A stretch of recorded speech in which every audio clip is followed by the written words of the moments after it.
Good morning and welcome to our March panel event for the So What But What If campaign. We're a gender-based approach to safety, creating a safer future for younger generations. Collaboration made with myself from One for Growth, Laura from Glasgow Girls Club and Ashley from Thriving Survivors.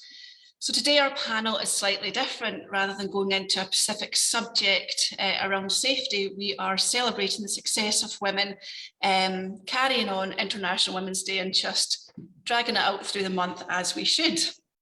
So we have got four panelists with us today, and we're going to be hearing from each of them. So first of all, we're going to be hearing from Madeleine Black, and then we'll hear from Maddie from Thriving Survivors and the So What campaign about inspirational women through the ages. We'll then hear from Samantha Billingham, and last but not least, Gill Baird. So I'll be keeping an eye on questions in the Facebook group. So please do, if you've got any questions for any of our panelists as we go, put them in the comments. And likewise to our panelists, please do ask each other questions. At the end of the event, I will tell you all about an exciting addition to our campaign that will be launching on the 15th of April, and then a little bit more about our next panel event. But for me, this is the best panel I've done because I have very little to do and I just get to listen to everybody else, which is a pleasure. So without wasting any more time, we'll go straight on to Madeleine. So Madeleine, if you want to start, just give us a wee introduction and then over to you. Thank you, Heather, and thank you for inviting me to come along to this panel today. So I am Madeleine Black. I am a former psychotherapist. I'm an author. I'm an international speaker. I am a podcast host, which was really my gift of lockdown, and I'm a sexual violence activist. And I know today we're meant to talk about our successes and how we got to where we are at, but really I feel it's all been, I used to call myself an accidental speaker. You know, I never ever wanted to speak out about what had happened to me or all my journey, because I guess it was really my shame that kept me quiet for years. And it took me literally 35 years to share my story publicly, which I don't suggest that everybody does, but it took me a long time of healing, of therapy, of really acceptance to be in a place where I could speak out.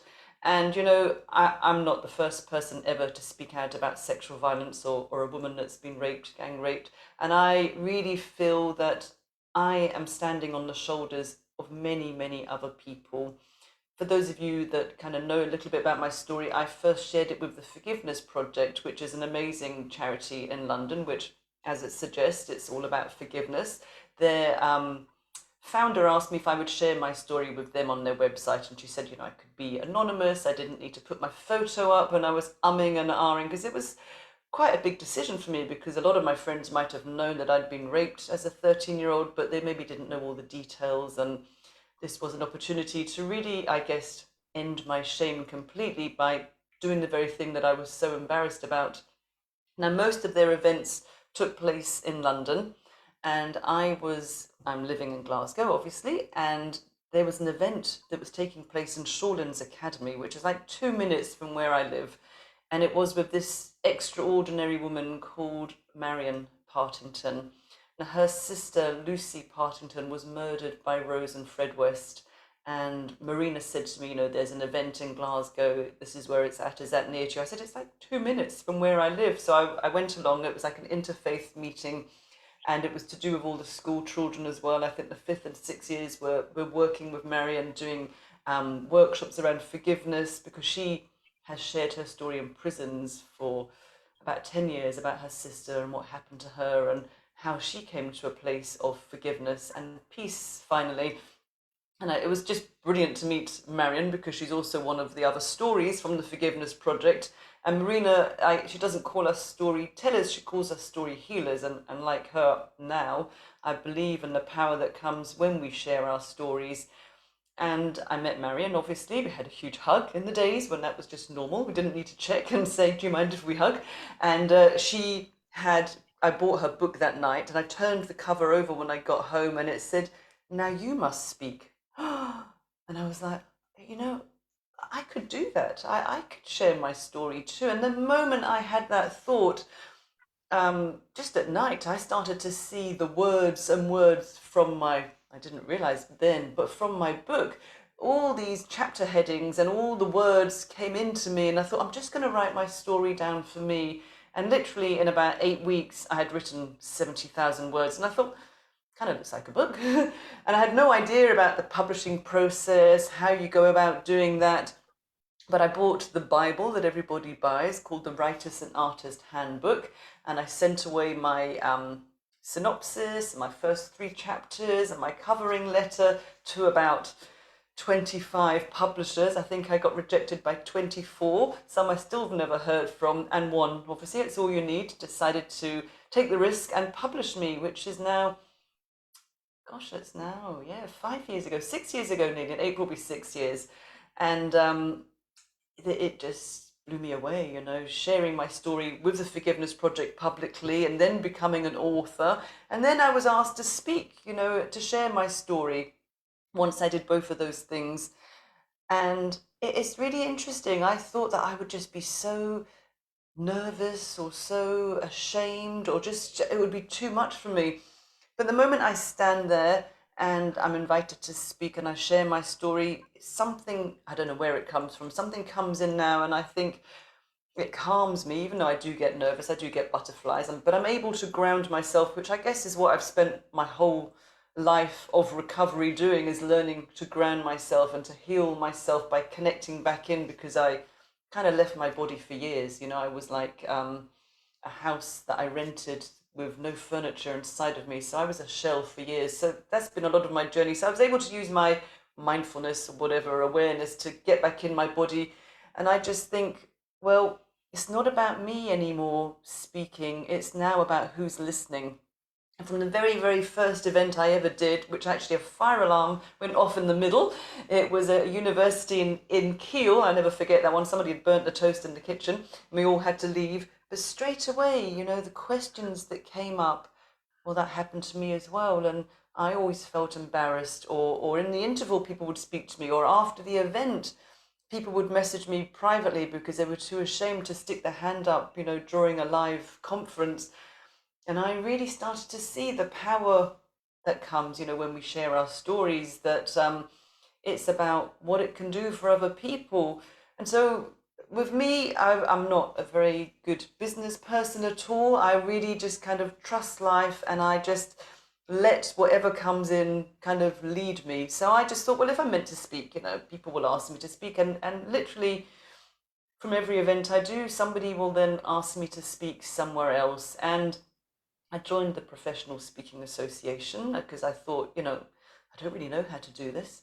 I went for one training event with a friend of mine called Richard McCann, which some of you may have heard of. His mother was the first victim of Peter Sutcliffe, who is known as another name, but he doesn't like to call him by that name. So he said, go to the PSA, they'll be your tribe and they will help. They won't find you speaking events, but, you'll learn a lot from them. And it's been the most amazing journey with them. When I went to one of the first conferences I think I went to, I sat down at a table at lunch and someone said, what do you speak about? And then I said, oh, just here, have a copy of my book. And he was from Johannesburg. And it was around that time when I was asked to speak more and more. And I was still working as a psychotherapist in Glasgow in the Tom Allen Centre. And I thought, I don't think I can juggle both now, because the speaking events are becoming more and more, and I want to be a good therapist as well, but I was getting torn. I saw that it's great to do the one-to-one work, but I thought now it's about doing one-to-many. When I speak into an audience of hundreds, the largest audience, live audience, when we used to do that, was 2,000 people at my TEDx in Glasgow. I just thought the ripple effect is going to go further. And Paul contacted me, and around when he contacted me, it was like January time, and I'd been having thoughts about stopping working as a psychotherapist and maybe just focusing on speaking more. And I was working towards an ending with all of the clients that I had, and I thought to myself, if I'm meant to be a speaker, then I need a sign that this is going to be the right path for me to take. I would love to work internationally, and I thought, oh well, I'll just put that out there. That's never going to happen. But Paul contacted me literally on January the 1st, and he invited me to speak at the Professional Speakers Association conference in Johannesburg. And I thought, oh, that's quite good. I quite like the idea of that. And in the same week, I was contacted by somebody who'd come to see me at a book event in London. She was from the Maldives, and I didn't know at the time, because we never know who is in our audience, that she used to be the health minister at the Maldives, in the Maldives. And she said, oh, she's putting a conference together. It's sponsored by UNICEF. Would I like to be a speaker? Well, obviously, I didn't have to think twice about going to the Maldives. You know, it was my first paid event. The PSA was not a paid event, but it was an amazing experience. And I'd listened to somebody else at one of our PSA events, and they said, if you're going to another country, see if you can arrange other events while you're there. And I have a friend who I met in real life in Johannesburg, a fantastic woman. We actually met through a book club on Facebook, and she knew about my story, had read my book. She's a South African living in Australia, and I know she does a lot of work with the Angel Network, and they help people that are disadvantaged in South Africa, men, women, children. And she said they would love me to do an event for them. So I did another event with the Angel Network, and they also got me to speak on a radio station. My best part of South Africa when I was there was that the Angel Network really raised a lot of money for orphanages. A lot of babies are abandoned in South Africa. One little baby that was there was found in a drain, just abandoned, which kind of, as a mum, as a woman, it obviously broke my heart. But on the Monday, they said, would you like to come to the orphanage? And I said, yeah. So I spent 2 hours just holding babies, cuddling babies. I mean, there were literally 2 nursery nurses to look after about 10 babies. And that was it. So they had their work cut out. As you can see, I don't really prepare even when I do a talk. So I never know that I was going to end up talking about cuddling babies. But I guess really my message to everyone is, you know, what I've always done is, once I decided to be a speaker, is I've just said yes. You know, anytime anybody asks me to speak, I just go, yeah, why not? Let's go for it. I just say yes. Obviously, it has to fit in with my diary and everything, but I just say yes. And my career was going places. It was fantastic. In February 2020, I was asked to be the closing keynote at a big speakers conference in Namibia, which obviously, to be the opener or to be the closer is one of the main spots that you can have. It was brilliant. And then, as we all know, March 2020, lockdown came in. So my career that was going there was like, oh my gosh, I've stopped working as a therapist. What am I going to do? And I was one of these people that said, it'll just be done in a few weeks. I'll wait till it's over, then we'll be back in the room. But as we all know, that wasn't quite the case. And so I think that's why I decided to start my podcast. You know, I know so many extraordinary people through the Forgiveness Project and another project I'm involved with called the Global Resilience Project, who speak to thrivers. And I just thought it was such a dark, dark time that I wanted to share some positivity, some hope, and just to get these stories of thriving out to people, to show them, look, if they can be the first woman as a quadriplegic to climb the Himalayas and, you know, on her hands and knees, look what you can do. We can all get past this pandemic. So that's what I've done. I interview people. The podcast episode goes out every week, and I love sitting in their fantastic energy, and I get to share their stories with other people. My guest this week is an amazing man called, oh, sorry, that's my co-host, my dog, who often appears in my podcast. That's Alfie. Sorry about that, working from home. So Dennis this week grew up in the slums of Manila, and he's gone on to be one of the biggest known psychology bloggers, has a hugely successful YouTube channel, puts on conferences, you know, has written books, and you just think, he's a perfect example of where we start doesn't determine where we finish. So I guess really what I want to say before I kind of wind up here is it took me a long, long time to find my voice. And I know that a lot of people can't speak out yet because of their shame. It's crippling, and it held me back for years. And I know all about that shame. But I feel like if I can speak out now, that it is my duty, and I will really continue to speak out, whether that's virtually, in person, online, until I no longer have any breath, because this now really, I guess I'm maybe a more of a purpose-driven speaker. This is my reason now. I think if I can speak out, then this is really what I'm here to do. So I say it's all been accidental, but I also say yes to everything. So I guess it's about taking chances and trusting life. So that's me in a nutshell, really. Thank you so much. Madeleine, thank you so much. As you know, I've heard Madeleine speak loads of times, and you always say yes when I say, can you come and speak at this event? Come and speak at this event. Can you do this panel event? And you always say yes.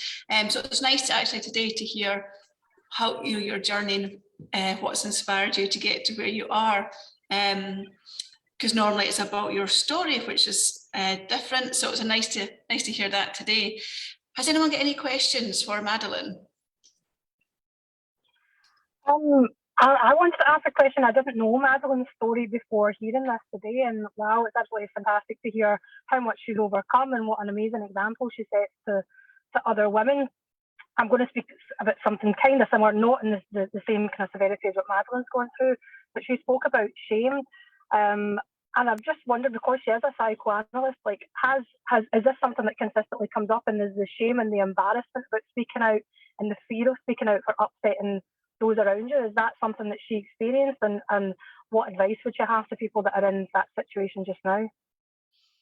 Yeah, thank you. I guess before lockdown, I did a TEDx, and then I did another one virtually, and it's not been aired yet because it was TEDx University of Glasgow, and the students had a bit of problem with the licensing. But I hope it comes up soon, because it's called Why I'm Shaming Shame. So it's all about shame, and I just know that shame can't exist when we bring light to it. So the very way that we hide from shame and we keep it in the darkness, it grows it.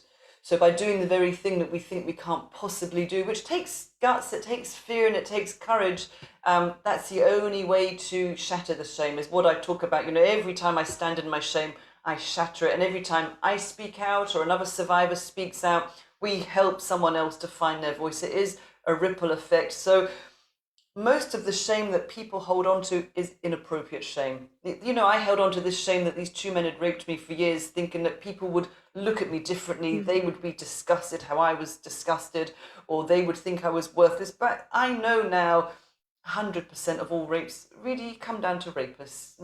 Nothing else. The shame I held on to for years, it wasn't ever mine. So that is the message I want to give people. Whatever you're ashamed about, it's not your shame. It's just how society treats sexual violence. Whether it's about sexual violence, it's all our own judgments, it's victim blaming. Sorry, Heather, I could take over and speak here all day, but I will stop there. Just know that the shame is never yours to start with, but it's something, if you recognize you have shame and it's misplaced, it's something that you can really work through with someone. Thanks, Madeleine. Samantha, you had a question, didn't you? Yeah, I did. Oh, that was lovely. That was a powerful speech, Madeleine. I followed you on Twitter for a while, but I've never heard you speak. And my question is, I saw a quote that you'd said, and the quote was, "I used to think that they were evil, but I started to understand that they didn't come into this world that way." And I just wanted to know how long it took you before you came to that point in your story and in your journey. Decades and decades, and it was really when I was going through therapy the last time. My eldest daughter had become 13, the age that I was, and my therapist suggested to me that maybe they weren't born rapists, which sent me on this journey of needing really to understand how could they behave like that. So it took a lot of work, and again, I guess I was an accidental forgiver, because I was filled with rage and hate, and it wasn't healthy for me. It had nothing to do with them for me to get to that place. The hate and the anger and the revenge was eating me up inside and making me unwell. So is my own personal opinion, I chose forgiveness. I'm not telling people you have to forgive, because I know people find that quite a provocative subject. The Forgiveness Project's exhibition is called the F Word for that very reason, because it does, bring up a lot of conversation. But for me, it just allowed me to understand that, I think we're all born a blank sheet, a blank canvas, and we get corrupted, we get conditioned. But it was a real journey to walk that one out, but it eventually just led me to peace and stop getting triggered and stop getting so affected. But it's not a marathon. It is, you know, it's not a sprint, sorry, it is a marathon, this journey of healing. And we think we've come so far and we're okay, then bam, another layer just rises up. So yeah, it definitely is a journey. Thank you. Welcome. Samantha. Maddie, you've got a question, don't you? Yeah, it's actually quite similar to Samantha's, if that's okay. But I've heard you speak before, Madeleine, and I've noticed you keep bringing up that F word, forgiveness. I get the sense that it has a real forward momentum to it. I'm really interested in the idea of forgiveness as empowerment. But as you say, it's quite controversial. And I was just kind of wondering, yeah, how long it took you to get to that place, and maybe was it quite a difficult journey in that way as well? Yeah, as I said, it was never my intention. It was only when it was suggested to me, and somehow the idea of forgiveness. And the irony is that I went onto the Forgiveness Project's website and I started to read all these stories of people forgiving. You know, I've now interviewed a lot of them as well, and I was like, oh, if they can do that, and I saw the results of what came from that as well. And as you've heard me speak, you know, it was never about them, it was always about me, what forgiving could do for me. So in some ways it was about understanding, it was acceptance, because my mind just got caught up in denial for years and years and years. I didn't want to believe what I was being shown when I saw all these pictures and all these memories. I just thought, and I worked at Women's Aid for 14 years, Rape Crisis for 6 years. I just thought I'd made up. It was all other women's stories, that none of it was true. And the more I denied it, obviously, what we resist persists. So the more the memories came in and just flooded me. So yeah, I never wanted to forgive them at all. I was determined to hate them till the day I died. But it was, for me, it was really, as you've heard me say, it was an act of self-love. It was totally free. It was a choice that I could make quietly in my heart. And it was totally self-empowering, nothing to do with them at all. So it is a choice. There's many paths to healing, but this is the one that I chose in the end. Madeleine, thank you so much, and thank you everyone for your questions. So next up we have Maddie, and Maddie, you're going to take us through 3 women who have inspired you through the ages. That's right, yes. So for those of you who haven't met me, my name's Maddie, as Heather said. So I'm working as a freelance writer and researcher at the moment. I also work for Thriving Survivors, and in autumn I'll be starting a PhD in literature. So I studied literature and history in my undergrad and master's, so I'm aware of the myriad of ways women have had to be rewritten into historical narratives because of their prior exclusion. Of course, women have always achieved great things, which is why I'm going to be talking about the success of women in history to you today. So I'll just get my PowerPoint up. Fabulous. I love a PowerPoint. Okay. Whoops. Okay, that's fine. So when I was asked to narrow down my presentation to just 3 women, I had a really difficult time choosing, because there are just countless examples of women who have achieved so much, whether they've contributed significant findings in science, humanities, arts, politics, or to positive social change. There are really just too many to choose from.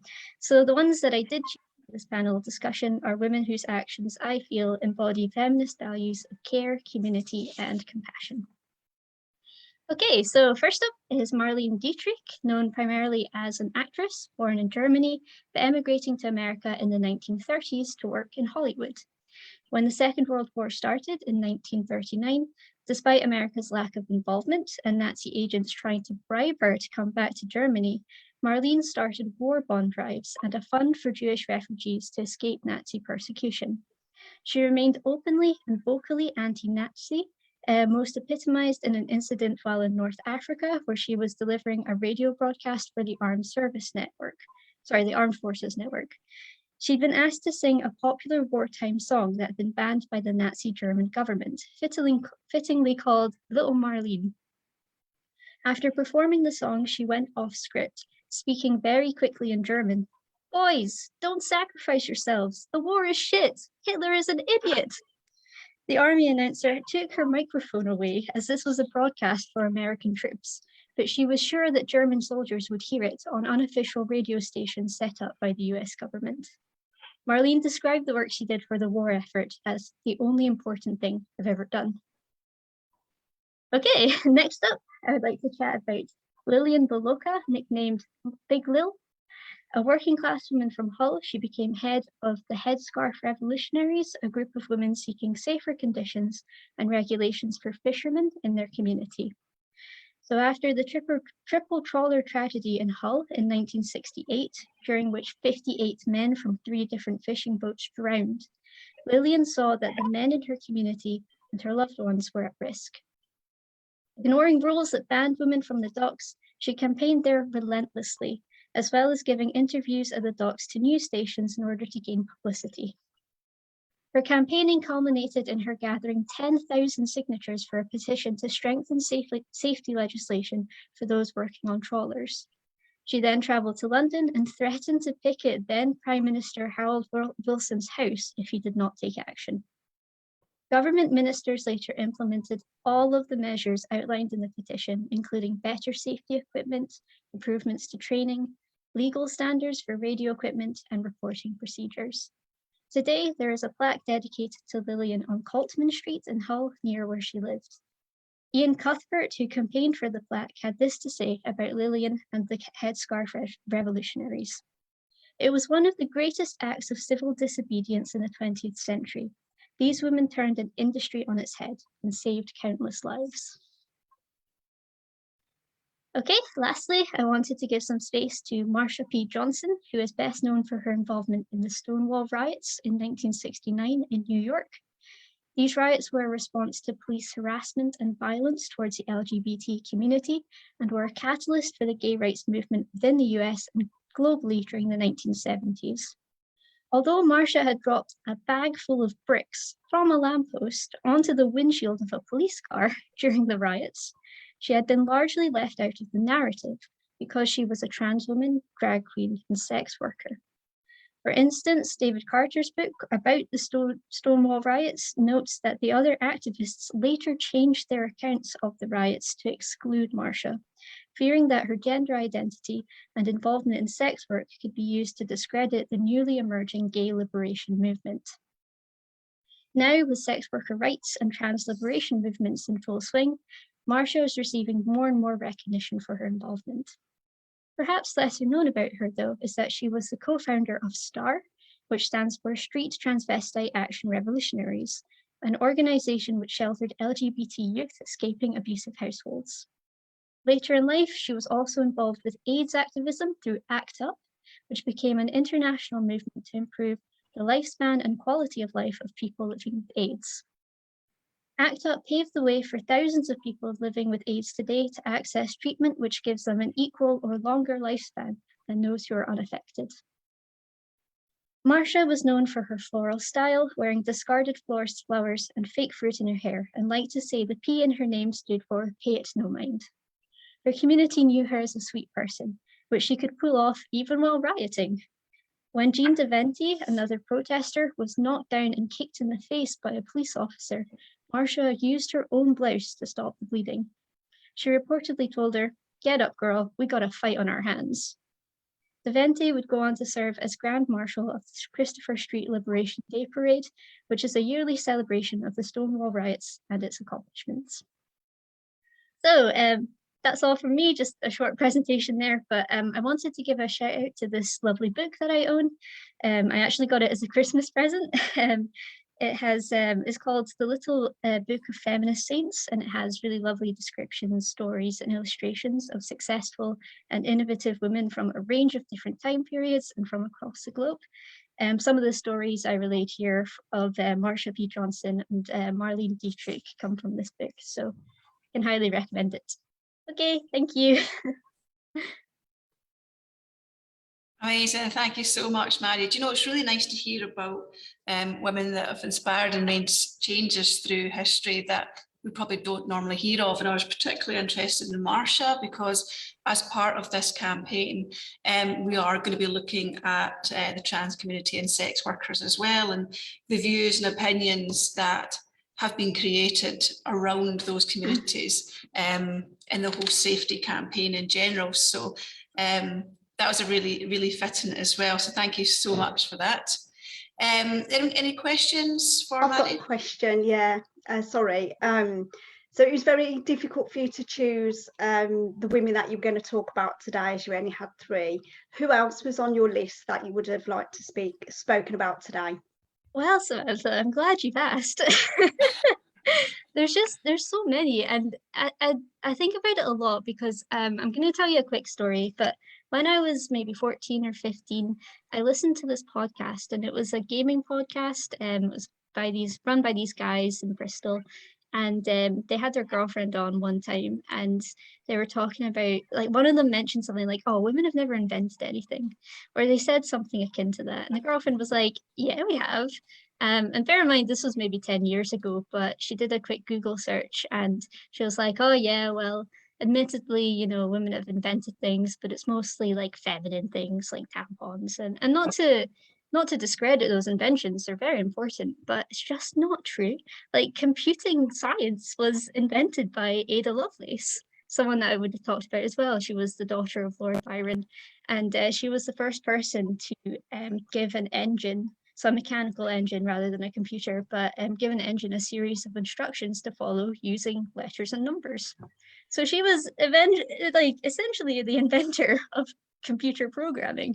And to not even have that be recognized is just, I mean, it's a tragedy, really. So that's the one I would have talked about. The other person I would have liked to talk about is Henrietta Leavitt, who basically, she wasn't allowed to use telescopes at the university that she worked at, but she managed to figure out nonetheless that the kind of nebulas that we see far away are actually distant galaxies that have their own planets and things like that. So she was able to just work that out.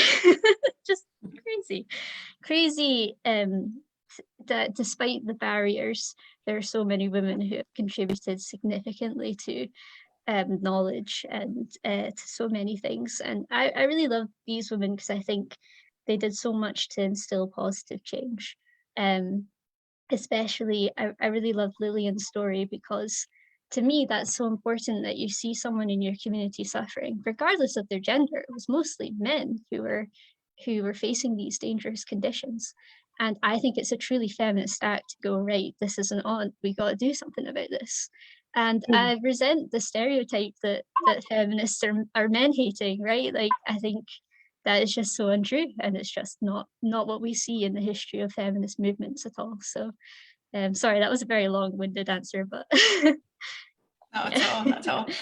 Madeleine, did you have a question? It was just really an observation. I didn't know about Marlene Dietrich singing that song. And to me, you maybe don't know that I am a daughter of a Holocaust survivor. So my dad, you'll get to read that part, Maddie, in my book. But so my dad was a Holocaust survivor, but it just sums up what I love about women, just being brave and bold and speaking out. You know, it must have been so dangerous for her to speak out against the Nazi regime, knowing that not just Jews were sent to the camps, but anyone that spoke out against Hitler. For her to do that, what courage! It's just like, oh, that just really moved me when I heard you say that. So yes, I'm just grateful to her and for you for highlighting that, because I should know that really as a second generation survivor that she had done that. But yeah, thank you for sharing. It shows you how many women have gone unnoticed, like Maddie said, through history. And Gill, your voice to help sorry. is just what I love. So the question I wanted to ask was about the gender aspect of what's included in the project. I think by now most people know that I'm very well affiliated with the trans community, not just with the work that we do at Cosmedicare with the reassignment surgery, but also my own child is male to female trans, which means was born male and has transitioned to female. But one of the things that I noticed that when, as women, we're talking about gender identity, and it tends to focus more on trans women, which is born male, transitioning to female, as I said. But there's also a large part of the community which are non-binary or female to male. I would probably say about 75% of the patients that we see at Cosmedicare were born female, identify as male or non-binary, and they're looking to transition to have modifications, usually mastectomies to transition to live as male, or not be discriminate in their gender. And I feel that they really don't get included in the conversation. And a large part of their life, usually up until their teens, they've lived as female, and the feminist movement almost doesn't include them in the pro-choice as to what you do with your body and the decisions that you make going forward. And I feel really it would be fantastic if, as women, we supported their decision to kind of make their choices for their own body the same way as we support other choices for women in their healthcare journeys as well. So I'm just wondering, as part of this project, is there any sort of consideration for the non-binary community and the trans male community? So I'm gonna come out of the closet live. I actually identify as non-binary. I use they them pronouns. Did you just come out? Like, seriously? Yeah. Oh my gosh, congratulations. Oh my God, good for you. Thank you. It's a difficult one because I understand that I present quite femininely, but I also just feel like that is the truth about myself, and all my friends use they them pronouns. They refer to me as a person, or they use gender neutral terms for me, which I really love. That's how I like to be seen by other people. Yeah, I know, it's a really lovely thing, and I think it's, for me, identifying as non-binary is about being part of a community more than anything else. I've encountered so many online communities of non-binary people supporting one another, telling each other, like, you don't have to dress in a certain way, you don't have to act in a certain way, like, you are who you are. And that's been so empowering. And it's also, for me, a very political statement about not believing in a rigid gender binary. I think I encompass loads of different gendered attributes. The ones that kind of present outwardly might seem more feminine, but that doesn't encompass the whole of me. So I definitely feel strongly about that. I'm hoping we're going to talk a lot more about non-binary perspectives in our queer panel that's going to come up.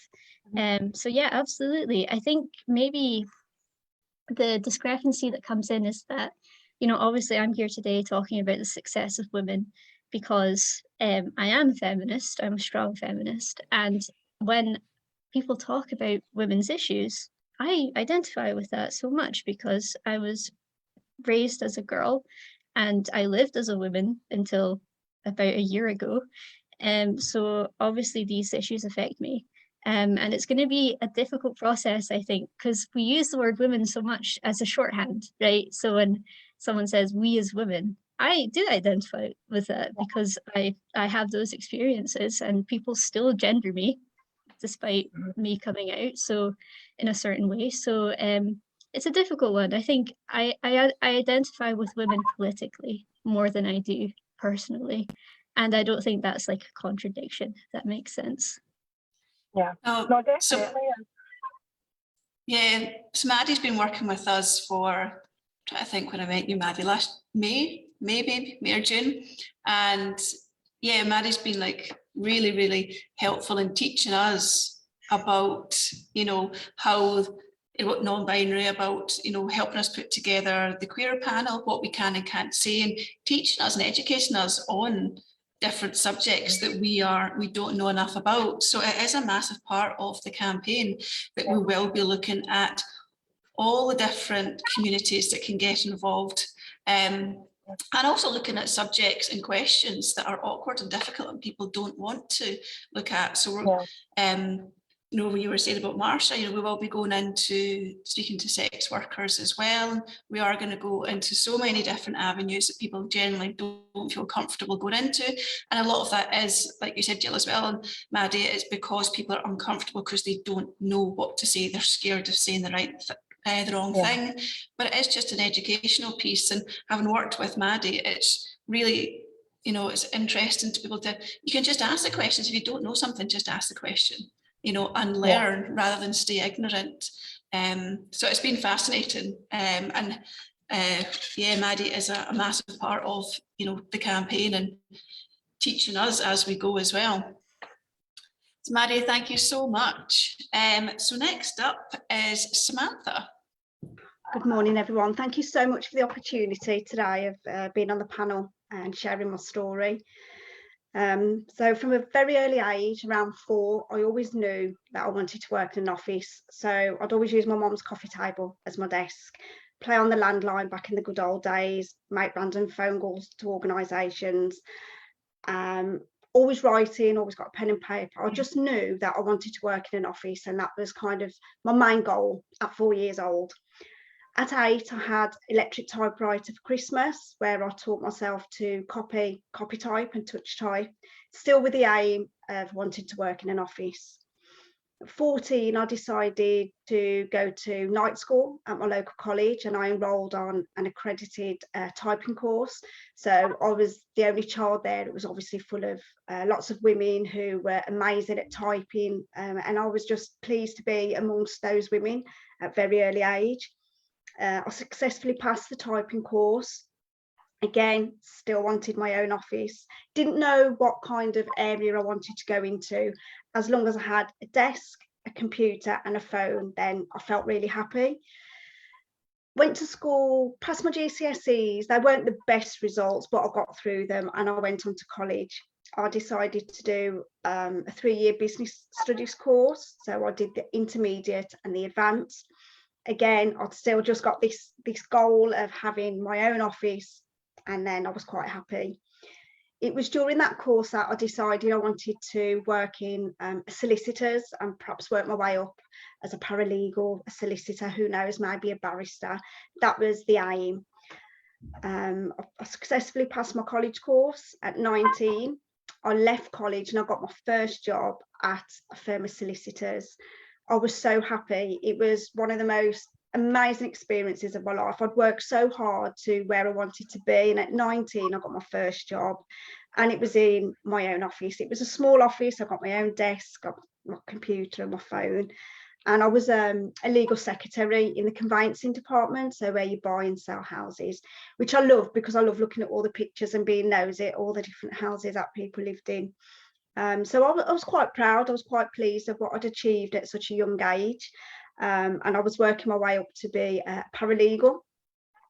Life for me at that point was amazing. I was still living at home, I had a fantastic social life, plenty of savings, you know, life was just really, really good. I went out one Friday night to my local pub, like I did every Friday, and that's where I met him. And in the blink of an eye, my life completely changed. So I met him in our local pub, and instantly I was attracted to this guy. It sounds really cheesy when you say it out loud, but our eyes met and I was really attracted to him, and I just knew that I wanted to be with him. So when he called me over to his table where he was sitting with him and his friend, I sat down. He made me feel so relaxed, so at ease. I just opened up to him about anything and everything within the first half an hour of speaking to him. So he knew almost everything about me in that instant. He knew where I lived, he knew where I worked, he knew who my friends were, and obviously he knew where my local pub was. I really, really liked him. We seemed to get on really, really well. He just had this knack of saying all the right things to make me feel really special. So when he asked me to go to the next pub with him and his friend, I didn't hesitate, had no reason not to. And we went off to the next pub, and that's where he told me he really, really liked me. And from that moment on, we were kind of inseparable, I guess. Within 2 weeks of meeting him, I moved into his flat.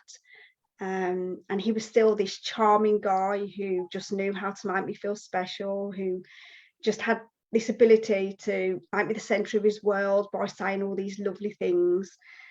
And then one day he kept saying, the only reason he got your job was by sleeping with your boss. And no one had ever questioned this before, how I got my job or anything like this. So I found it a little bit bizarre, but I never ever questioned it at any point. And then the first time he hit me was in the bedroom. We were having a conversation. I tried to leave the bedroom and he pulled me back. And as I spun round, he gave me a backhander, split my lip. We both stood there, both in utter shock. He seemed more shocked than I did. So in my mind, I was like, did this really happen? What did I do? What did I say wrong? What did I do to make him hit me? He started crying immediately. He was so apologetic, promised it would never, ever happen again. and I brushed it under the carpet. I didn't think anything of it. And then little things kind of subtly crept into the relationship where now I'm out on the outside looking in. It was quite clear that I was very, very controlled in that relationship. But in the midst of it, when it's all new and it's all exciting and you're at the honeymoon period of that relationship, you don't see it as control at all. So when he said to me one night, oh, don't go and see your mum, stay in and watch a film, there's me thinking, oh, you know, he's so lovely, he wants to spend all this time with me. When in reality, he was cutting me off from my support network. He was taking me away from my mum, who I had an amazing relationship with my mum. And I existed with this abuser for 3 years. And in November 2006, he slapped me for the last time when I was holding our 10-month-old daughter in my arms. He split my lip open whilst I was holding her. And that for me was the moment I knew I had to change that situation. I had to get her out of that situation as quickly as I could. But it wasn't as easy as I thought it would be. I was absolutely petrified of this person. When I first met him, those butterflies in my stomach was love, because I did think I loved him. But towards the end of that relationship, those butterflies in my stomach was fear. I was absolutely petrified of this man. During our 3-year relationship, he'd strangled me, he'd beaten me up, he'd kicked me, he'd locked me in the flat, wouldn't let me out of the flat, which is why I lost my job as a legal secretary. He threw my keys out of the 7th floor window, so I couldn't even make a phone call to make an excuse to my boss.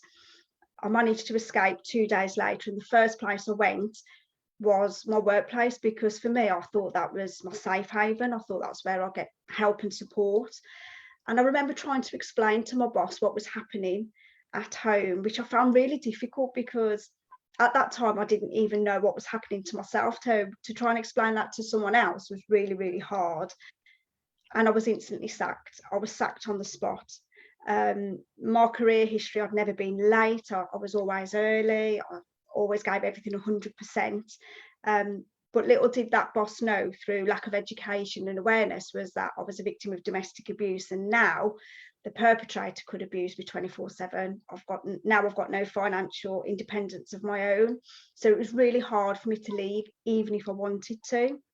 But for me, as I said, the moment was in 2006, when I got my 10-month-old daughter in my arms, and I just knew for her sake I had to leave. And it was so hard, because he knew everything about me. He'd always monitored my movements. He knew where my parents lived. He knew everything about me. This happened on a Friday night, and on the Monday morning, I remember getting up and putting my daughter straight into a pram. She's still got a baby grow on. I made some excuse that I was going to the shop, because that was the only place I could go out alone, even though I was always bombarded with phone calls and text messages wanting to know where I was and who I was talking to. And I just remember jumping on the bus and going to my local police station. And I walked in, and I was just at rock bottom at that point. And the police knew me, because I'd made many statements before, but I'd always dropped them, because he promised to change, because he loved me and it would never happen again. But on that day, I was adamant, no, this is it. I've got to do it now. I made that statement, and on the very same day, I ordered an injunction order. So I went to court on that day, and an injunction order was issued. And I'd like to say life was really good from that moment on, but it's really, really difficult to escape a perpetrator of domestic abuse, especially when you have a child with that person as well. So even though I was no longer existing in that environment, he was still controlling. When that letter landed on my floor from his solicitor, when he wanted to drag me through the family courts to see our daughter, at first I got mixed emotions. I thought, oh my gosh, he's going to really prove me wrong. He really wants to be a good father. He wants his daughter in his life. But when we actually got to court, and it's a very, very long process for those who've never been through that journey, it's a very long process. He never turned up to any of the appointments. He'd make excuses not to turn up. When he did turn up, he was just abrupt and really rude to the judges and the staff in that court. And in time, I think it lasted over 3 years that he was dragging it out. He was instructing different solicitors. And again, it was all about power and control. It was him controlling me because I had to go to court when his solicitor instructed me and things like that. And then he was thrown out of court. And I was kind of relieved at that point for me personally. But as a mother, I was still mixed, because it was still my daughter's father, whatever way I looked at it. And she didn't know him from 10 months old because I'd left, and I always said no to contact because I felt that was the right decision for me at the time for my daughter. And then I had a family support worker from our local Sure Start Centre, and I just registered with all the mother and toddler groups that I could. I took her to every single one so she could build up confidence, and so could I too, because he controlled every aspect of my life. I couldn't go out. Anyone I spoke to, whether that was male or female, I was constantly accused of having an affair with them. He'd always go through my mobile phone and check all my messages. So it was as though I had to learn how to live again, and I had to learn how to build up these relationships with people in my life. So I started volunteering at the Sure Start Centre in the offices. And one day the volunteering coordinator said, have you ever thought about helping other people who have been in that situation? And I just remember looking at this lady and just going, no, I can't do that. No, not for me. But she'd planted a seed, and I'd never had anybody there for me when I was in that situation. My support was an 8-week awareness course of everything I'd been through. And I was referred there by social services, which was the only reason I did that course, because I was frightened that if I didn't, I would take away my daughter. So I kept thinking about this. Would I like to help others? And I thought, yes, I would. So in 2009, I set up my own support group called SODA, which stands for Survivors of Domestic Abuse. And it simply started off as a Facebook page. It's still very active today. It's a locked secret support group where people who've been in that situation can come together without judgment to share their stories. And from there on, it's progressed a little bit like Madeleine, where I just raise as much awareness of domestic abuse as I possibly can, because I believe if someone had done that for me, I would have left sooner rather than later. It's one of those situations where it's really hard to explain unless you've been in that situation. And when I escaped from him and I was handed a questionnaire, it was all about coercive control, and I never knew how controlled I'd been until that point. And I just thought, there must be so many other people, men and women, going through this and not even knowing that it's abuse. So I use social media and the media as a huge platform to simply raise awareness for other people. That is my passion, raising awareness. So I've spoken on podcasts, I do radio interviews, TV interviews, and I write for a local newspaper. And as Maddie said, it's one of those where you get the feedback from people, and people have found the strength and courage to get in touch with you and just say thank you, just because we've shared our story and they can relate. And I found that it's a lot of people who have never spoke to anyone about it before, but they've been out of that relationship for a long time perhaps, and they've been happily married, but listening to somebody share their story is clarification for them that they were right, it was never their fault. And it's like you're just clarifying that what they was thinking is true. So SODA is still running today, and it's still very, very active. It's a community group at the moment, but I am just in the process of setting up as a CIC, which is a lot like a charity, but without the red tape. So it's going to be more structured, and it'll give me more opportunities to use my voice and help others. So that's where I am at the moment, and that's my story in a nutshell.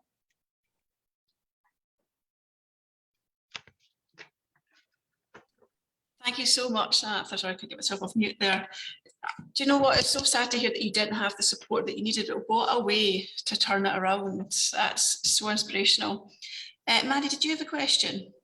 Yes, thanks for sharing that with us, Samantha. It's a story that I've heard too often, sadly, but I just wanted to ask, what can we do to support survivors, either while it's happening or in the aftermath?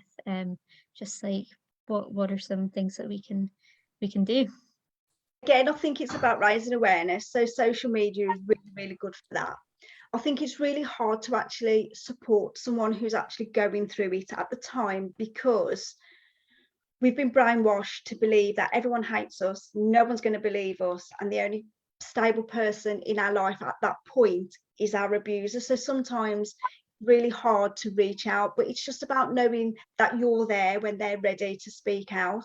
So it's just understanding that they might not be able to answer your phone call straight away, not because they don't want to, but because that phone is being controlled. So I think it's about educating ourselves really, and just letting that person know, I'm here if and when you need us. And it's about believing them as well, because I think when I told people what I was going through, a lot didn't believe me, because to everyone else, he was a caring partner. He helped the little old lady across the road. He'd always help his mom. He always seemed really popular. And when the abuse happens behind closed doors, it's really difficult for the survivor to prove what they're going through. So again, I think it's just about educating ourselves and that awareness, and just saying, I'm here if you need anything. That's all I wanted when I was in that situation. I just wanted someone to know what was going on and just say to me, I'm here for you if you need it. It would have planted a seed, and in time it would have given me that courage to actually reach out for that help. Thanks, Samantha. Madeleine, did you have a question? I don't have a question, but just, oh, Samantha, I was rooting for you listening to your story. Thank you so much. Thank you. I think I mentioned I worked at Women's Aid for 14 years, so I, just as you said, no judgment, no, don't ask any questions, let them speak when they're ready. And it's a real paradox, because when you're in it, you don't see it, because it becomes your normal. And it's the further you're away from a situation and the more you're with good people that support you and are there for genuine reasons, then you begin to go, oh, him opening my text messages and reading them, that's not good. Him opening my post every day, that's not good. Him telling me that that dinner was shite and putting it in the bin, that, you know, the ways that you're undermined and erodes your confidence and your self-belief. Just so you have to rely on this one person. And abuse is just all power and control. That's all it is. Absolutely. And now you've taken back the control and the power, and you're empowering other people. So yeah, I love you. Thank you. Oh, thank you so much. Thank you. Well done. Amazing. Thank you so much, Samantha. Last but not least, our next speaker up is Gill. Oh, thank you so much. I just had a quick question for Samantha. Go ahead. I thought it was absolutely fantastic that she was brave enough to share that story. And one of the things that she touched on was about not understanding coercive control. I saw Laura and the Glasgow Girls Club involved in another project similarly recently about educating young girls and women at an earlier age, usually from the ages of 12 and upwards, about what the indicators are and what the red flags are to watch out for. And I had a similar situation to Samantha. It wasn't really what I was planning on talking about on this, but it ties into what I was talking about, which was overcoming fears and barriers. And I just wondered, does Samantha feel that helping educate young people on the red flags about the more nuanced type red flags, as opposed to the first time they hit you, but even before, the look, the comment that was made about her work and the situation that she found herself in there, does she think if she had been aware of that at a younger age, she might have spotted those red flags earlier? Because that's something I asked myself as well. Yeah, absolutely. I've often said the abuse started when he isolated me, but only because I didn't know what coercive control was. This was the early 2000s, so we didn't really know what coercive control was then, but now we do. But still, a lot of people don't think they're being abused because they're not being hit. So like you say, we automatically, when we talk about domestic abuse, we often focus on the physical, but the abuse starts long before that. So for me, I believe that the abuse started as soon as I met him in that pub, as soon as I sat next to him and I opened up about my story, who I was, what I do. That is when he groomed me. He knew exactly, in my opinion, he knew exactly what he was doing the night he met me. So coercive control, learning about coercive control at a young age, I think will be absolutely life-saving, because it's instant. It happens instantly. So it's like he said, you're not going out dressed like that. Why are you going out dressed like that? My mobile phone, that was completely controlled. So you often get, oh, but he looks through my messages because he cares about me. He wants to know who my friend or she, that they care about me, that they're not abusive. oh, when they ask me where I've been or where I'm going, it's because they care for me. We need to get the red flags and coercive control out there constantly at a young age, because that has the most impact on someone who has been in that situation, because we can't see it and we don't necessarily feel it as abuse either. I thought he loved me when he wanted to spend all that time with me. I thought it wasn't. It was about that control, that power and control.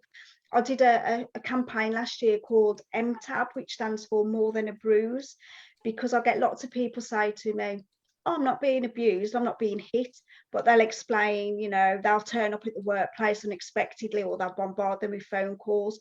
You are being controlled. That is abuse. So yeah, absolutely, red flags are absolutely detrimental for everyone to know about. And even with friends as well, if friends can identify these signs, you know, someone who's really, really bubbly, who is now really withdrawn, that's a red flag. He stopped me from going to work, he stopped me going out with friends, he stopped me doing everything. And sometimes we think, oh, it's a new relationship. They're being like that because they're with their new partner. They don't think it's because of their new partner. Yeah. No, I'll definitely. just say one more thing, in the 14 years I worked at Women's Aid over in East Kilbride, I hardly ever saw a woman that was beaten. And every woman came in, it's not that bad, he doesn't hit me. Because then in those days we had these awful adverts on TV that said love and hate, and you saw a woman getting hit and the bruises. It's so subtle and it's drip by drip effect. And before you know it, you don't even know it. It's just, it takes over. And it's, as you said, it's all the little things. It's the controlling you, it's financial abuse, it's sexual abuse, it's emotional abuse. It doesn't have to be physical abuse. And if anyone is listening, just contact your local Women's Aid group, get support, don't stand for it any longer. And it's often, sorry, when I heard you say when he hit me with my 10-month-old and my baby, women used to come to the advice centre, they say, he hit me in front of my kids, because you have eroded so much your self-worth. But if they do it to my children, that mother lioness came out like, can't have that. He hit my Absolutely. child. But yeah. we've eroded ourselves. We're not worth it anymore. But it's when children were involved. So, yeah, it's so important what you're doing. It's really, really, really sadly needed as well. My dad actually asked me that question. He said, why didn't you leave sooner? And I was like, I didn't have a reason. He said, but what about yourself? And I just looked at him blankly, because all my self-confidence, all my self-worth had gone completely. But like you say, once you've got that child in your arms, it's like, no, I'm not having this. But I do believe that if I hadn't have had my daughter, then my story would be very different. I would have stayed. I do know that I would have stayed, and I probably wouldn't be here today. So she saved my life. Really, she really did save my life. Thank you so much, Samantha. Gill. Okay, thank you very much for inviting me. What I had planned to talk about, I'm going to wing this because there's so much being said during this live that I think, funnily enough, it's actually given me one of the secret questions that I asked the lady at the start, Madeleine, was about guilt and talking out about things for fear of not upsetting those around you. But I never thought I'd say today that I'm able to talk about this because my gran's no longer here, because it was always her I didn't want to upset, because she didn't really know fully the ins and outs of what had happened and how I got to where I am. She only seen like the aftermath after I had left the situation that I was in. So to cut a long story short, I know Laura wants me to speak a wee bit about business. So I was born and raised in the East End of Glasgow to an entrepreneurial type family. They weren't millionaires by any stretch of the imagination, but they were a very good entrepreneurial family. They had multiple businesses. I was raised by my grandmother and my grandfather, and my mother had me quite young, and my father wasn't in my life. So my grandfather was the father figure in my life, and he was very much about female empowerment, and so was my grandmother. They were all very much, you go for your dreams and you can do anything. And I was the baby of the family, so I had everyone kind of rooting for me, which was great. Went to the local primary school, and at that time they did national fives, the junior testing type thing. And when I was 10, they decided that I should get an assisted place at an all-girls private school in the West End of Glasgow. So I was shipped off to there.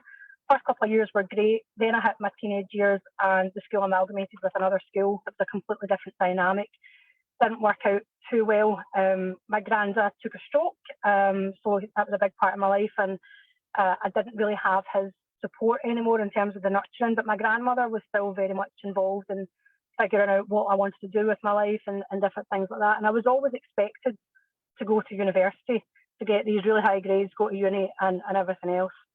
To cut a long story short, my grandfather died when I was 15, and that was quite a shock. And because I'd went to an all-girls private school and my family hadn't wanted me to be interacting with boys, I wasn't allowed to have like boys phone in the house or anything like that. I was out walking one day with my mum. We were walking between Alexandra Parade and Duke Street where we lived, and this, what I thought was a Justin Timberlake lookalike, Wolf whistled me in the street and shouted, "Oi, Blondie, what you fonzie?" And I thought that was the most amazing thing ever, because I'd seen him around about and the girls fancied him and all different things, and I'd caught his attention, so I thought that was amazing. My mother practically dragged me down the street saying, "In no way in God's green earth are you getting near that guy." And that just made it worse, because you know the minute you're told you can't have something, you want it. So I made it my wee mission to bump into him at the corner where the Haddos was that weekend, and it started from there. He ended up with my phone number. I was close to getting expelled from school at that point because I just wasn't interested in school anymore. As much as academically I was really, really good, decided to not show up for the exams, so I left school with no exams. They pretty much expelled me. Well, they did expel me. They asked me to leave, or they were going to expel me. And all of that happened at the same time. I had the entrepreneurial stuff going on at the same time. So my family were saying, like, you need to do something.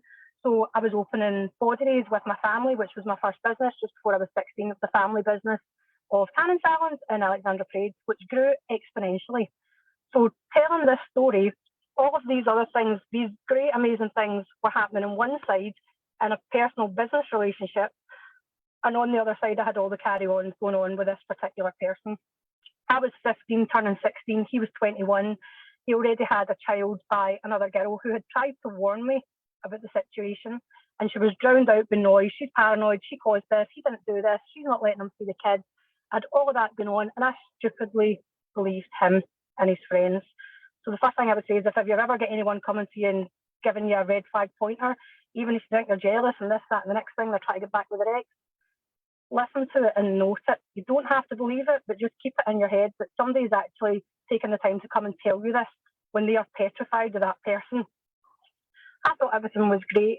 Very quickly, the relationship turned quite controlling. All of the things that Samantha was saying about the phone and not wanting to speak to people, he would argue with people in the street, turn up at my work and not want to leave. My family were really against this relationship, and they really tried to get me out of that situation, which is what I was talking to the first lady about shame and embarrassment, because so many people were supporting me and trying to get me away from that situation. And I had not blinkers, but I was just adamant that I was going to make this work. I wanted to prove everybody wrong. It turned violent fairly quickly, and it wasn't private violent. This was in the street. People were seeing it. My family were really well known in the area. They were not a family to be feared, but they weren't ones that would tolerate that type of thing happening. But people were going to them and saying, "Do you know he's done this in the street? He's done this outside the shop." I remember right before my granddad's funeral, like literally the day before my granddad's funeral, because I wasn't answering the phone to him and I was trying to deal with my family, he went and tried to smash the windows in the shop, and I still went back with him. It escalated to a point where my family says, "Pick or choose." I left the house, my family home. I didn't speak to my grandmother for 3 years. This was like escalated beyond anything. And the minute I moved in with him and got the house and everything else, it just got 10 times worse. And he was kind of relating it back to that he'd lost his child and he wanted a child. So we planned to have a child, which when I look back, I think is absolutely crazy. So planned that pregnancy. He was still violent throughout the pregnancy, and I stayed during that. He was throwing things about the house. He hit me once during the pregnancy, and that should have been the final line to leave. But no, all the apologies came and I stayed. I wasn't involved in the business anymore at that point because the family were saying, "No, you can't be here with all that drama going on in the background." And the business was eventually sold for lots of different reasons, but that was one of the factoring things in it as well.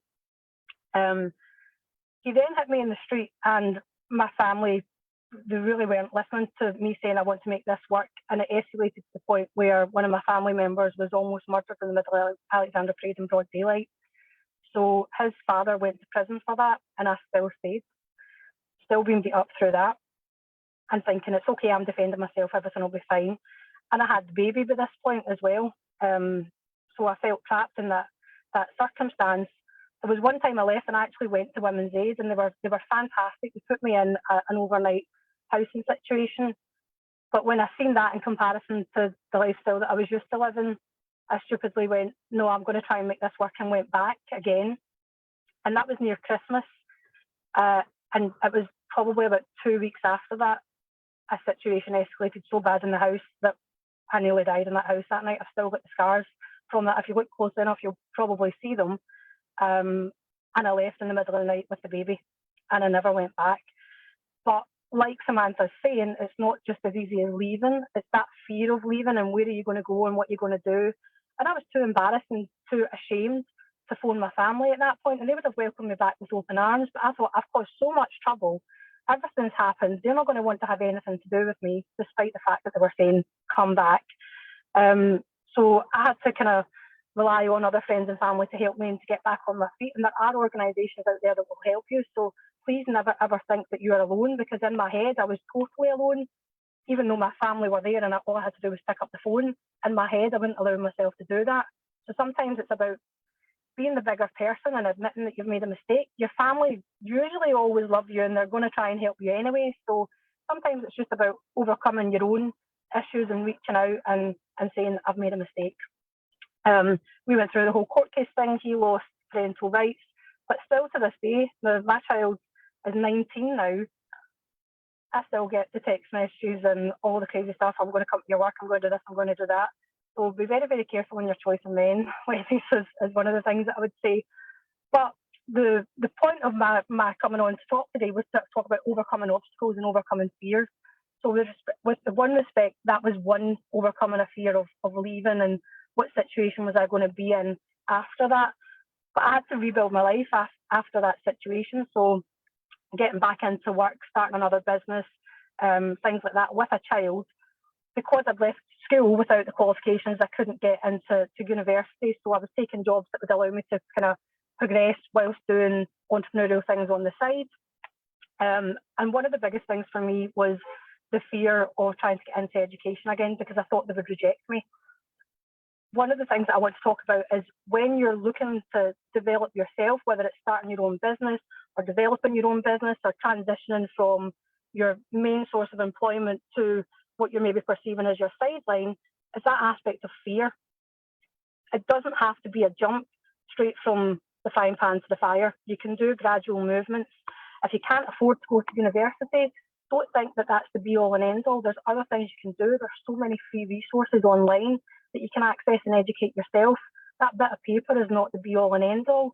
You can do personal development and reflect it in different things that you're doing in your workplace or different things you're doing in charities like Thriving Survivors to develop your skill set and help you progress in the workplace and things like that. And these are things that you can be doing at home.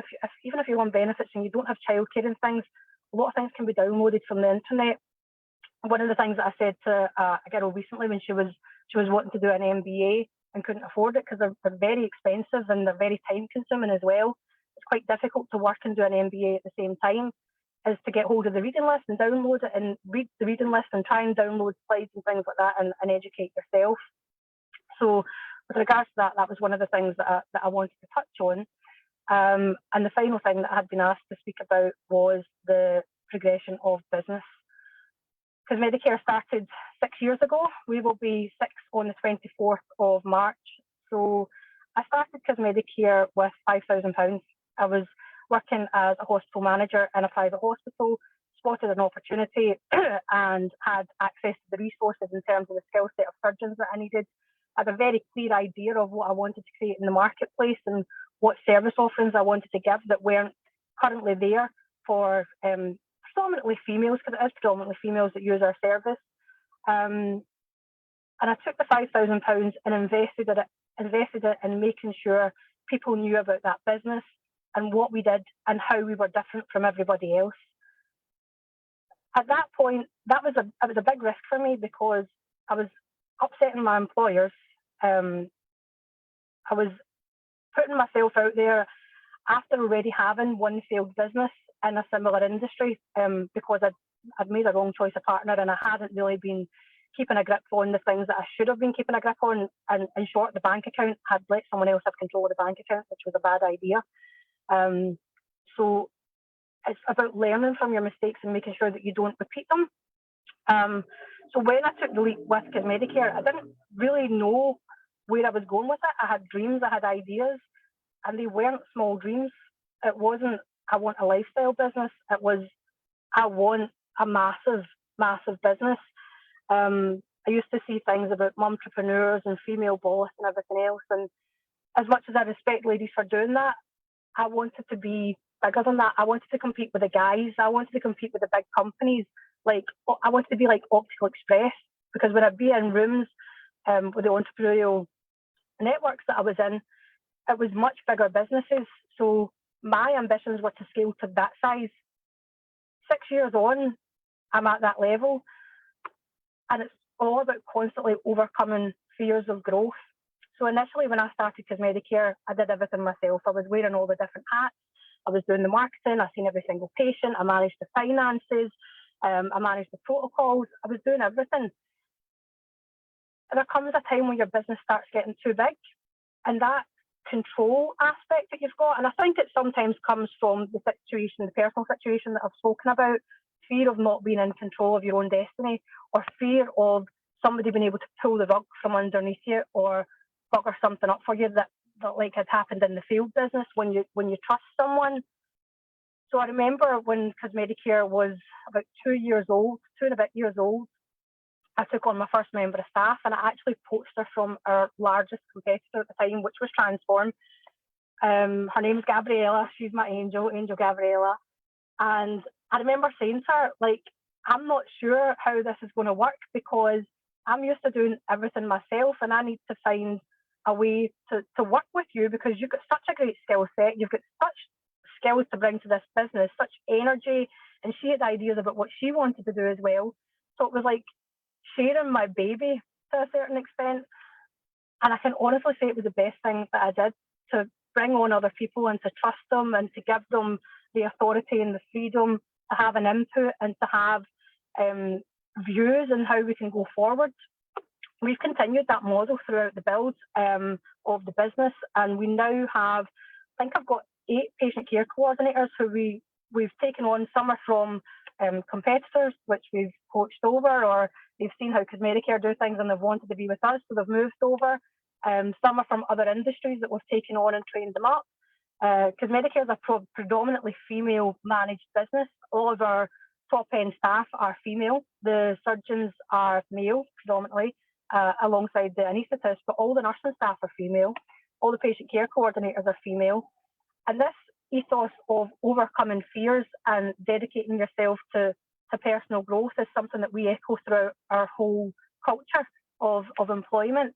We've got ladies within our organisation who've overcome a lot of issues that we've spoken about today, whether it's been divorces or childcare issues or things like that, that are supportive workplaces there. I know Samantha, I was mortified to hear Samantha's experience of when she opened up to her boss.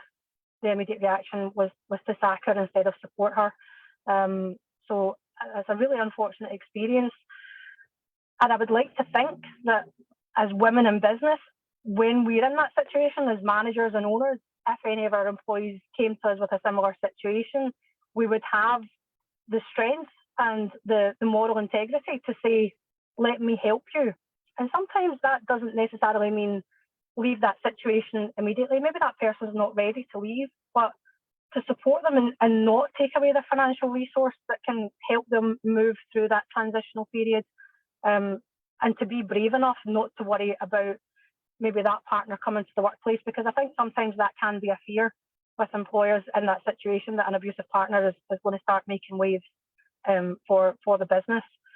So for any employers listening, try and be brave and support your workforce if they're in a situation like that, and look out for things that maybe they're not telling you. If there's repeat patterns of coming in late to work, or hiding things with makeup, or saying that they're sick when they were fine the day before. These are things that I would definitely encourage women to kind of look out for. Thank you so much, Gill. That was amazing. It's good to hear, your personal and the business side, and how you've managed to build your business, taking into your account all your personal experiences and making it a better place for other people, and the support, like with Samantha, having the support there that maybe other people doesn't have. Maddie, you had a question, didn't you? Yeah, thanks again for sharing your story. I just wanted to ask, because I got the impression, you know, you were 15, 16 when you said you started to fancy this guy. I wonder if there's maybe a positive notion here about embracing the fact that 15, 16-year-old girls do have a sexuality, you know, like they have sexual desires. And instead of just trying I to think it's pull them away, sorry, yeah, yeah. I think it's yeah, much younger than that. I mean, I remember, yeah, so in like 13, 14, there was yeah. girls around me engaging in different acts and getting into relationships and things. I think as parents as well, we absolutely fear this. I remember Yeah. when my child was younger, and when they were 13, they were presenting as male. They had no interest in anything relationship-wise, but my friends who had daughters, they were absolutely petrified that their daughter might go out on a date with someone. And you're thinking, you're actually putting up a barrier to your child speaking to you about what they're doing, so then they'll do it behind your back. They're going to do it anyway. Yeah, absolutely. That was basically what I was going to ask you about. Is just is it maybe healthier to just recognize, like your child has a sexuality. It's uncomfortable, but as you say, if we recognize it and have open and honest conversations about it, it might prevent people going for. I mean, I've seen it happen with my old friends going for older guys who don't have their best interests at heart, and they kind of do it on the down low, and maybe with a bit of shame involved as well, and it's just not positive and it's not helpful. Yeah. Before I had Cosmedicare, I worked in Sandyford, which is sexual, reproductive and emotional health. So there's lots of different arms of Sandyford, but it does have a young people's service, and it does have TOPAR, which is termination of pregnancy. In the young people's service, one of the biggest things that I found difficult to deal with was young people in that situation that couldn't go to their parents. They couldn't be talking about the situations that they'd got into, whether they'd caught an STI or there was different things, different dynamics in the relationship that would come up when they were speaking to the nurses as part of a screen, which they were being responsible in doing. And the nurses were spotting the red flags that we spoke about with Samantha and trying to kind of educate the girls and the boys, because there was things happening with boys as well. Trying to educate them on spotting red flags and being careful, and if they did fall pregnant, that there are options, but you need to speak, and that there's people within those organisations who will help with that communication process. And it's terrifying at the time. I mean, you can imagine some of the situations that we were hearing, but again, it's overcoming that fear to speak out and to use your voice in a powerful and constructive way to be in control of your own destiny. Absolutely. I just wanted to add as well, I'm an ambassador for an organisation called Employers Initiative on Domestic Abuse, which is shortened to EIDA, which is EIDA, and they equip and educate employers and employees to identify the early warning signs of domestic abuse. And on their website, they've got lots of free resources that bosses can use in their workplace to support staff who might make a disclosure. So if anyone's listening or if anyone wants to check their work out, I would highly recommend it. Oh, fantastic. That's great, Samantha. That's really good information. Thank you so much. Madeleine? Can I just say, Jill, this is why these conversations are so important, because you never intended to share that, and it just shows me that courage is contagious, and it's more evidence for me to see that, look what happens when we share our stories. It's like the ripple effect. You then went on to share your story of domestic abuse, which is now going to not just help you, because that's not your shame, it's going to help other women as well to unburden themselves, go and get support, realise that they were being controlled, and also fantastic success on your business. That's a brilliant journey. But I just love these conversations because of what comes out and the synchronicity of how we're all so connected. But ultimately, it does take guts to share what you've been through, because there is so much shame. But it's brilliant. We need to have these courageous conversations more. Thank you, Heather. Yeah. And thank you, Maddie, for organising it. Do you know, when you were speaking and I'd asked the question at the beginning and I was talking about shame, it was more about the embarrassment for me, because I spent a long time as Cosmedicare was growing and was being in the news and things, he would be sending messages saying, "Oh, I'm going to leak these photographs." He had photographs of me when I was 15 in bras and pants and saying he was going to leak them to the Sun. I was mortified because my profile was being built as this entrepreneurial businesswoman who's so strong and things like that. And I was thinking, oh my God, the last thing I want coming out is pictures with me with cuts and bruises and black eyes and him saying what had happened and that I'd taken his child away. I was petrified that I was going to be framed as some sort of absolute man-hater who'd destroyed some man's life. That was a narrative that I had keeping going round in my head. Yeah, for Plus me, I had it is actually, I think people would say, despite what she went through, she has built this amazing business. Look at where she started. In fact, when I hear it would be the opposite, but because you're caught by that trauma of the abuse, that's where your mind goes. But actually, it just backs your story up even more. You know, you were going through all that and you still did this. It's brilliant. Yeah, you can definitely 100%. overcome obstacles. I mean, people talk, like when I speak to people and they're saying I'm trying to build a business, but I've got things going on with childcare, I've got other things going on with family. Whilst that was happening, my child was diagnosed with autism, was sent to a special school. He went through 5 schools before they were at the age of 13, because the schools couldn't cope with the additional support needs. So I had that going on whilst doing the university degree, whilst managing a contract-based business, because I was a contractor in consultancy. You do need support from your family. I'm not going to be a Kim Kardashian or Molly May and say, get up and work. It doesn't work like that. People have got things that they need to deal with, and they sometimes don't have access to the opportunities to be able to make themselves a success, which is why I think it's really important to talk about the things that you can do at home to better yourself and to better your opportunities without having to invest £5,000 or go to universities and things like that. There are other ways, and that's where organisations like Thriving Survivors and like Skill Set Development Scotland, they're there to help. It's just about knowing where to go to access them. Gill, thank you so much. I think today from all our speakers, it shows the power we have in us when we need it, when the time is right. And I think my biggest takeaway from this, from listening to you all, is definitely that actually an education piece on knowing the red flags and being there for people when they're ready is going to be really, really key. And that's definitely something that we'll take away and implement, maybe that educational side of the red flags and how we can support people out there for when they're ready into the campaign. So thank you all so much.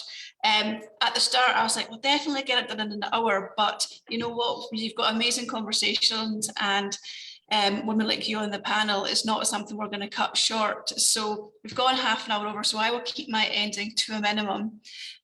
Just to let everyone know, if you want to learn more about the campaign, it's sowhatbutwhatif.co.uk. Everything's on there. The panel events for the rest of the year are up there, and after every single panel, Maddie writes a blog, so you can read that as well if you prefer to read than to watch the video.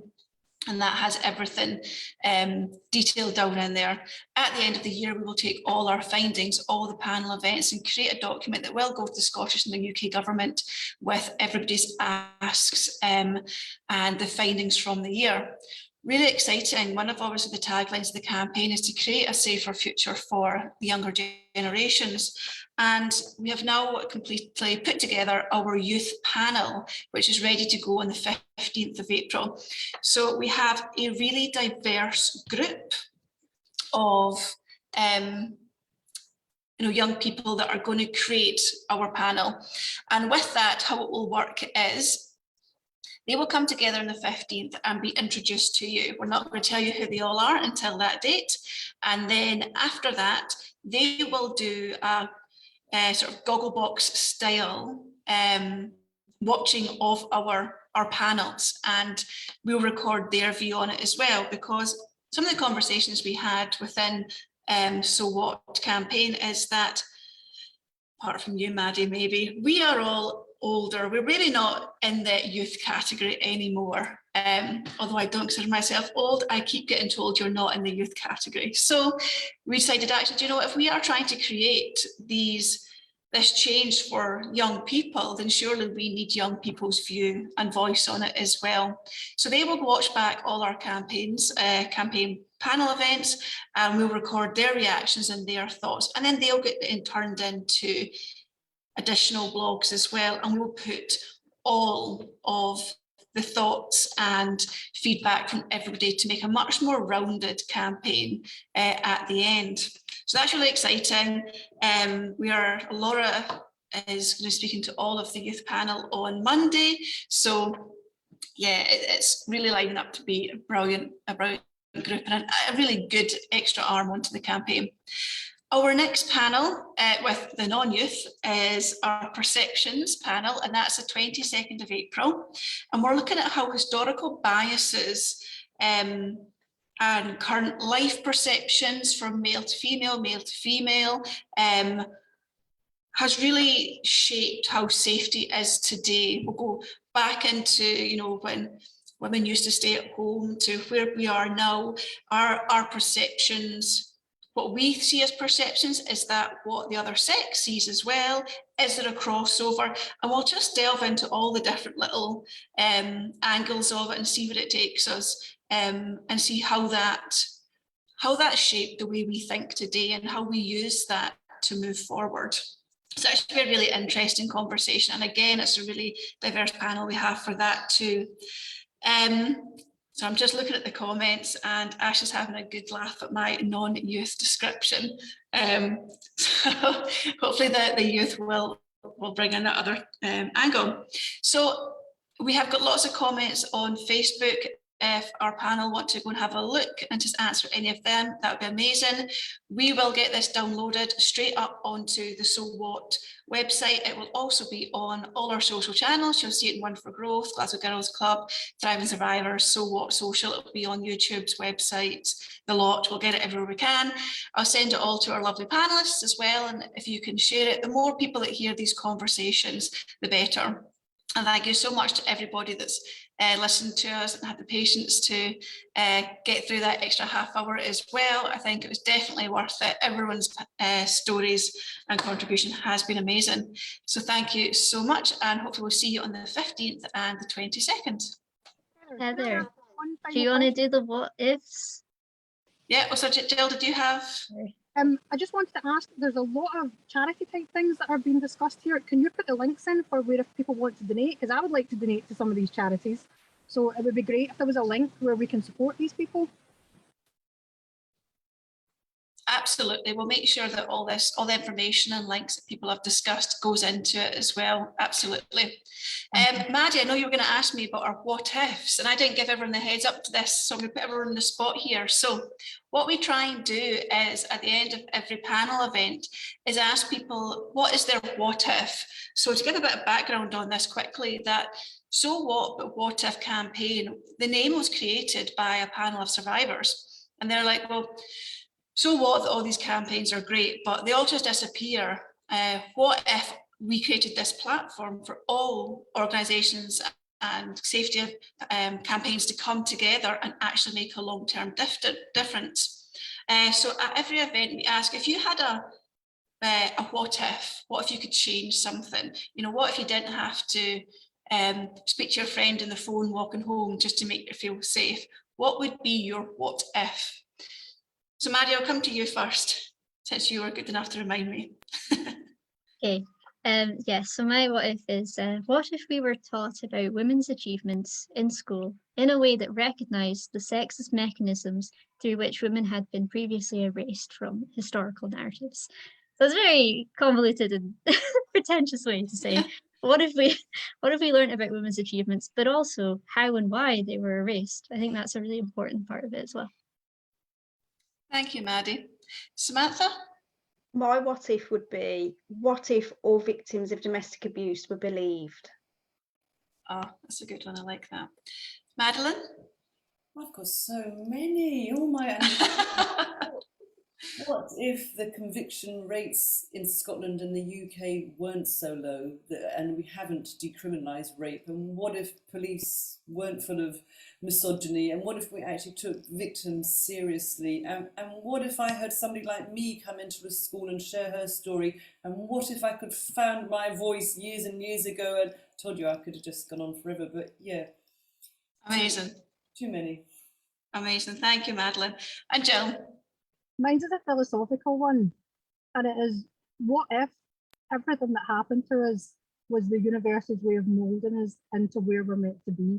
All the trauma, all the things that we've been through, what if that can be used as a positive to lead us in our path to a positive future?